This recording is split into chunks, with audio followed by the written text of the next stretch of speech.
Good morning అందరికీ. మామూలుగా అయితే నేను చేయాల్సిన టాపిక్ ఈరోజు చేస్తున్నాను. Sorry for the 1 day late టాపిక్లోకి వెళ్ళిపోతే ఈరోజు వచ్చేసి నిన్న భగత్ సింగ్ గారిది 95th డెత్ డే అనమాట. ఆయన పుట్టింది వచ్చేసి 95th మీన్స్ నథింగ్ బట్ 1931 అంటే 1907లో పుట్టారు సెప్టెంబర్లో. చనిపోయింది వచ్చేసి March 23, 1931లో అయితే చనిపోయారనమాట. 24 ఇయర్స్కి ఆయన్ని అయితే ఊరేశారు బ్రిటిష్ వాళ్ళు, అప్పుడున్న బ్రిటిష్ వాళ్ళు. మనకు తెలిసిందే భగత్ సింగ్ గారు ఎన్నెన్ని పోరాటాలు చేశారో మన ఇండియా కోసం, అండ్ ఎన్నెన్ని విప్లవాలు రేపారు, ఇండియన్ రెవల్యూషన్ అనమాట. అప్పుడులో చాలామందికి ఉరిలేసేవాళ్ళు బ్రిటిషర్స్. ఒకవేళ వాళ్ళ మాట వినకపోయినా, వాళ్ళని అంత ఇబ్బంది పెట్టినా.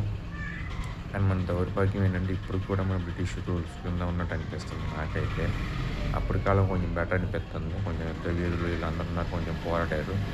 కానీ ఇప్పుడు మనము మన దేశ సాంప్రదాయం, దేశ విధానాల కంటే వేరే దేశాలకు ఎక్కువ ఇంపార్టెన్స్ ఇస్తున్నాం అనమాట. అది మీరు గమనించాలి. ఎందుకంటే వాళ్ళు ఫుల్ వీడియోలో పెడతారు why we give importance to western culture అని. వెస్ట్రన్ కల్చర్ మీద నథింగ్ బట్ ఏముండదు. అలా వెస్ట్రన్లో ఏమన్నా ఉన్నాయో కంట్రీస్ లైక్ ఇంగ్లాండ్ కావచ్చు, లేదంటే ఫ్రాన్స్, ఇలా ఇంగ్లీష్ కంట్రీస్ ఏదైతే ఉన్నాయో వాటన్నిటికీ మనం ప్రాముఖ్యత ఇస్తున్నాం. కానీ మన ఇండియా ట్రెడిషన్కి కల్చర్కి అయితే ఇవ్వట్లేదు. అది సపరేట్ టాపిక్. నేను ఫుల్ వీడియో పెడతాను, చూడండి ఒకసారి వీడియోలో చూడడానికి అయితే ట్రై చేయండి.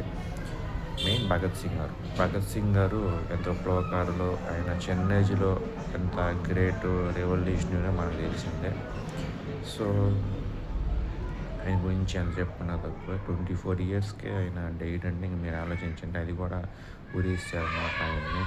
ఇంకా ఝాన్సీ లక్ష్మీబాయి గారు కూడా తెలిసింది 33 ఇయర్స్కి ఆవిడ చనిపోయారు చాలా పోరాటం చేసి.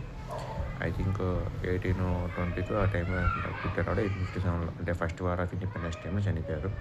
ఆవిడ చనిపోయి ఫస్ట్ వార్ ఆఫ్ ఇండిపెండెన్స్, సిపాయి ముక్ని అన్నీ వచ్చినాయి. అది ఆవిడ దాంట్లో ఉంటుంది. ఆవిడ దాంట్లో చేసినప్పుడు నేను చెప్తాను, ఆల్రెడీ చెప్పాను ఎందుకు చాలాసార్లు. ఎంత చెప్పినా మన ఫ్రీడమ్ ఫైటర్స్ గురించి, వాళ్ళు పడిన స్ట్రగుల్ గురించి తక్కువ అనమాట.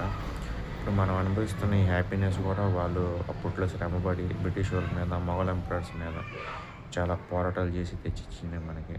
కానీ మన దేశం ఏం చేసుకుంటున్నామో, మన దేశాన్ని ఎలా పాలిస్తున్నామో మనకే తెలియాలి. అవినీతిలో కూరుకుపోయిన మన దేశం ఇంక నుంచైనా బాగుపడుద్దని, అవినీతిగా నీతితో నడుస్తుంది చెప్పి మనస్ఫూర్తిగా ఆశిస్తున్నాను. జోహార్ భగత్ సింగ్ గారు, అమర్ రహే. Thank you so much. Jai Hind, జై భారత్ మాతాకి, జై ఫ్రీడమ్ ఫైటర్స్.